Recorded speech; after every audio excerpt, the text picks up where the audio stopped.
Por falar em explicação, o nosso companheiro, o nosso comentarista, o Richard Rittenberg, está aqui. Richard, boa noite. Vamos falar um pouquinho. Boa noite, Heraldo. Tudo bem? Tudo bem? Tudo jóia.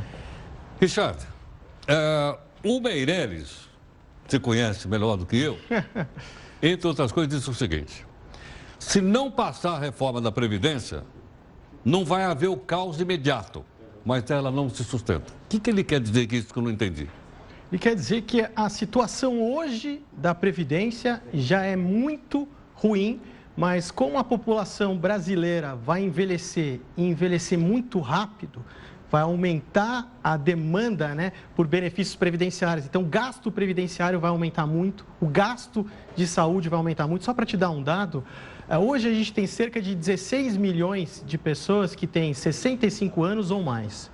Em 2030, vai subir para 58 milhões de pessoas, ou seja, vai multiplicar por quase 4 vezes em 13 anos. Então, em 2030, já vai multiplicar por quase 4 vezes a população que vai ter 65 anos ou mais. Então, a situação ela já é muito ruim hoje e como a população brasileira vai envelhecer, sofrer um processo de envelhecimento rápido, os gastos da Previdência, eles vão aumentar brutalmente e aí pode desandar, né, as contas públicas, mesmo com o teto, né? Porque o teto aí vai virar um teto de vidro, né? E aí eu trouxe então, alguns números para a gente, as pessoas entenderem melhor. Primeiro tem aquela questão, né, que é aquela polêmica, se é a Seguridade Social é superavitária, a Previdência é superavitária. Tá, vamos entender.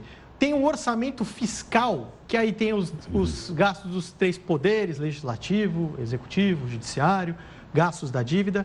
Isso é pago como? Com o dinheiro de impostos que são arrecadados. Se falta, aí o governo é obrigado a se endividar.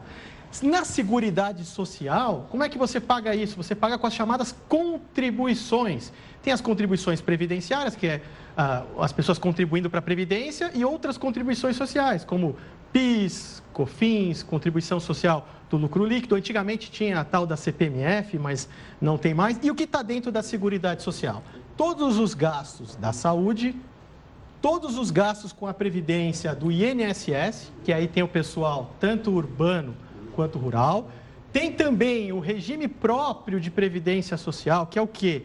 É a Previdência dos servidores públicos federais, civis e militares. Está tudo aí. Está tudo aí. E também gastos de assistência social, que aí tem seguro-desemprego, abono... Pessoas com mais de 70 anos. Isso, de assistência. Tá. E aí tem aquele grande debate. Mas a Seguridade Social é superavitária. Será? Aí a gente vai mostrar agora. Então vamos lá, vamos dar a tela então, Roberto, para a gente poder acompanhar o raciocínio. São números do Tesouro Nacional. Vamos lá. E seguindo exatamente a Constituição do país. Em 2016, a Seguridade Social, que tem todas as contribuições, tanto de previdenciárias e não previdenciárias, arrecadou 617 bilhões de reais. Tá.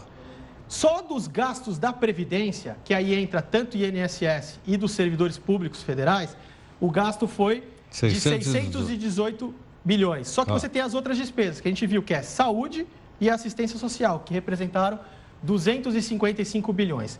A Seguridade Social, em 2016, teve um déficit de 257 bilhões. Deixa eu entender uma coisa aqui. Aqui já tem a tal da DRU. Já tiraram? Já tiraram e a gente vai mostrar na próxima tela o efeito se não tivesse tirado a DRU. É? Isso, eu trouxe também. E também vou explicar por que os estudos que tem por aí, eles dão superávit e não usam o ano 2016. Tá bom. Pode passar a próxima tela, por favor. Aí. Então vamos lá.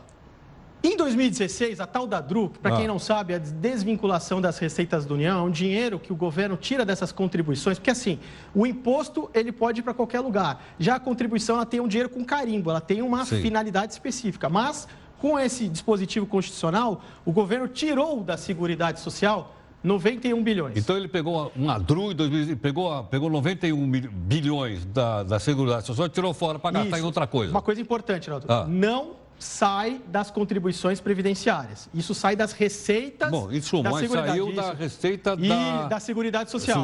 Tá bom. Aí tirou 91, e aí? Aí, mesmo assim, o déficit ficaria 165 bilhões de reais. Agora a pergunta, por que os estudos por aí mostram um superávit?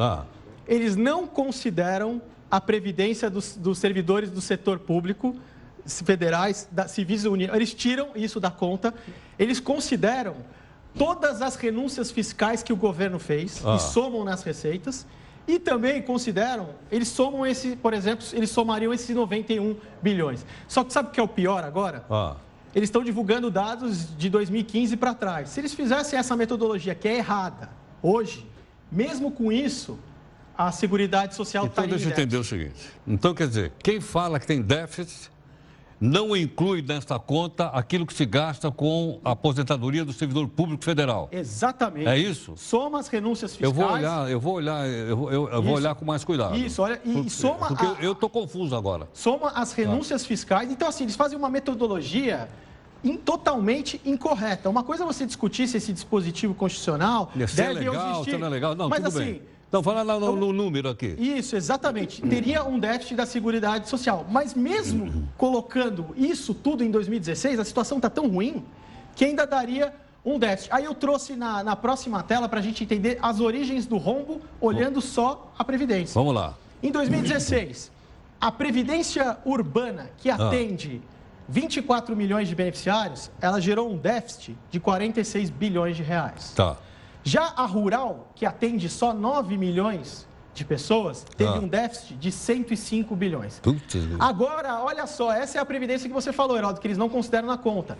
A dos servidores públicos federais, civis e militares, ela atende só 1 milhão de pessoas e gerou um rombo de 77 bilhões. Acho que é um número razoável para a gente incluir na conta. Não, lógico. E se você pega a Constituição Federal e lê a Seguridade, que eles falam, estamos seguindo a Constituição, fala lá que a Previdência Social é formada pelo INSS e pelo regime próprio de Previdência Social dos servidores públicos. Agora, então, se eu não puser isso aqui na conta, em que conta eu vou colocar isso aqui?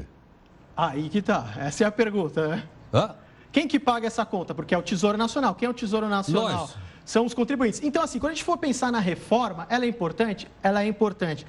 Tem que ser melhor balanceado quem vai pagar essa conta. Você vê que você tem duas distorções, que você tem a Previdência Rural. Aí as pessoas falam, mas é assistencialista, não pode mexer. Vou dar um exemplo. Bolsa Família é um programa social que custa só 30 bilhões de reais por ano e atende mais de 45 milhões de beneficiários. E não está nessa conta aqui? Não está, está na conta da Seguridade Social. Está na conta da Seguridade Social. Na conta da Seguridade Social. Então, o que acontece? Para a gente ter uma ideia, em 2030, se nada for feito, Heródoto, 70% de tudo que for arrecadado pelo governo vai apenas para pagar previdência. Se a gente incluir folha salarial dos ativos também, aí praticamente acabou, chegamos no teto. Então, imagina o país arrecadar, pagar imposto, só para pagar salário e previdência. Então, por isso que os investidores estrangeiros, eles ficam de olho, porque o governo ele tem duas opções. Uma opção, ele tirar de outras áreas, aumentar impostos ou se endividar mais. Só que a nossa dívida já está num patamar alto. E a reforma da Previdência, é bom que se diga, ela não visa nem corte assim de gasto. Ela quer que a despesa pare de crescer tão rapidamente. Mas assim, se nada for feito, mais ou menos em 2030, só para você ter uma ideia, o déficit somado esses três vai dar quase 1 trilhão de reais. Bom, eu acho que agora ficou mais claro. Eu gostaria que você, que está nos acompanhando, aqui a opinião do Richard, obviamente, é respeitável, como outras pessoas que estiveram aqui falaram outras coisas. Então é bom você ir olhando uma coisa e outra para você formar uma opinião, porque nós vamos ter que decidir sobre isso aqui. E mais, tem um vídeo feito pela Anfip, Associação Nacional... então são eles que fizeram esse estudo que eu Associação Nacional dos Fiscais da Receita. Isso, auditores da Receita. Estão convidados para vir aqui no jornal. Isso, e aí você pode perguntar para eles porque eles não incluíram na conta... Entendeu? Estão convidados. Aí nós vamos perguntar sobre isso aqui. Isso, exatamente. Porque do jeito que eu vi lá, me parece o seguinte, não, é superavitário, está sobrando grana. Não está. O governo está mentindo para nós. Certo ou não? Então, seria interessante questionar a metodologia. Deixar a questão política do lado e vamos ver a questão técnica. E são números técnicos, a Constituição e números do Tesouro Nacional seguir a risca. Tá bom. Senta um pouquinho lá, Richard. A gente continua conversando aqui.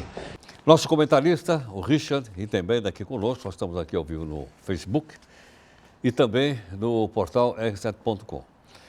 Richard, a impressão que o noticiário dá para a gente é o seguinte, se não tiver reforma da Previdência, todas essas que foram feitas estão condenadas mais cedo ou mais tarde a ir para o buraco. Você concorda com isso ou não? Eu concordo, porque é uma despesa que hoje ela já representa quase metade dos tributos que são arrecadados e, se nada for feito, em 2030 já vai representar 70%. Isso sem contar o pagamento de salário dos ativos. Então, imagina, um país que todos os impostos são arrecadados simplesmente para pagar salários e aposentadorias. E você tem outras áreas importantes. Então, como a gente viu, a população vai envelhecer. Os gastos da saúde também vão aumentar. O pessoal às vezes fala da educação, na verdade a educação tende até a diminuir, porque a população está envelhecendo, e os gastos da saúde que vão aumentar bastante junto com os gastos previdenciários. Então, é uma coisa que tem que ser resolvida, assim, é um rombo, porque a Previdência não tem só essa questão financeira, né? Tem a questão atuarial. O que é atuarial? Se a gente fosse considerar as receitas e todas as despesas do futuro e fosse tudo liquidado hoje, o país teria uma dívida de dezenas de trilhões de reais. Então, quer dizer o quê? O resultado atuarial mostra aquilo que vai ter que ser coberto em algum momento. E a Constituição Federal fala, precisa ter equilíbrio financeiro e atuarial. Não tem nem o financeiro e muito menos o atuarial. Então é uma questão muito séria, tem que ser enfrentada de frente, e uma bomba relógio, como a gente já falou, que já explodiu e já está com agendada para explodir novamente em breve. Entendo. Bom, esse é um assunto que ou de um jeito ou de outro a gente vai ter que resolver. É isso? É isso. Tem um bom exemplo para a gente entender o que está acontecendo. Se a gente olha os estados, por exemplo, Rio de Janeiro, Minas Gerais, Rio Grande do Sul, são estados que a maior parte dos impostos que são arrecadados são para pagar funcionário e aposentados. E você vê o caos na segurança, caos na saúde. Então, é quase que fosse um laboratório para a gente ver o que acontece quando você chega nesse limite de gasto. Ou como, por exemplo, um país da Europa, a Grécia também passou por isso. E quando vem a crise brusca, você tem que tomar medidas muito mais drásticas e sai muito mais caro. Então é aquela história, a gente adiou por muitas décadas, então por isso que está saindo caro. Então é melhor já resolver de uma vez do que deixar se tornar caro ainda mais. Richard, obrigado. Eu que agradeço, Verão. Tá falando, obrigado. Bom, então nós queremos que você forme opinião a partir dos convidados que nós trazemos aqui, que são pessoas com opinião propositadamente diferente, para você pensar a respeito dela. Um fala uma coisa, outro fala outra, e você fica aí pensando, como eu aqui fico pensando também, e formando minha opinião em cima das pessoas que são convidadas aqui no jornal, né? Todo mundo aqui é respeitado, a sua opinião, ou para lá ou para cá, nós respeitamos todas, e queremos então que isso nos ajude a formar opinião crítica, certo? Já já a gente vai falar das bolsas Louis Vuitton.